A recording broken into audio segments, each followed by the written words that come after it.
Vencerás, dice el Winca. Los poderosos lo saben y siempre apuestan a dividirnos. Esta canción es para que todos reflexionemos y nos esforcemos por mejorar, y así vamos a vencer.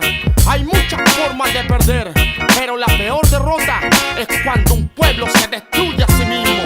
Así perdemos. Así perdemos cuando elegimos la odiosidad antes que la hermandad.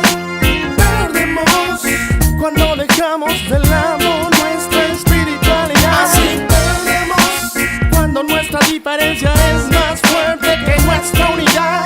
Perdemos. Ven y busca en tu corazón una razón para luchar. Un pueblo dividido siempre vivirá vencido cuando ganan la mezquindad y el individualismo. Cuando prima la vanidad y los figurismos por sobre la construcción del colectivo. Cuando envidia y avaricia se comen tu corazón. Cuando buscas dañar a tus hermanos sin razón. Cuando chaqueteas a tu gente que lo ha hecho bien. Cuando discriminas a tu peñi o a tu lanien. Cuando aparentar es más importante que ser real. Cuando el cinismo ya forma parte de tu caminar. Cuando no existe reflexión en nuestro modo de actuar. Así perdemos, mi gente, nuestro King Rocky. Así perdemos cuando elegimos la odiosidad antes que la hermandad.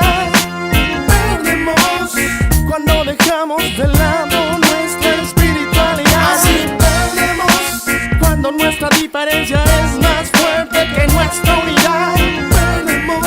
La miel busca en tu corazón una razón para luchar. Cuando se hace por hacer y se habla por hablar. Cuando escondes la verdad por el miedo a enfrentar. Cuando no asumes tu rol con responsabilidad. Y no me digas que no, porque yo sé que es verdad. Que nos vendamos los ojos para no ver la realidad. Que abundan las decepciones cuando no hay sinceridad. Cuando tú con tus acciones buscas romper la unidad. Cuando tú con tu mentira oscureces la claridad.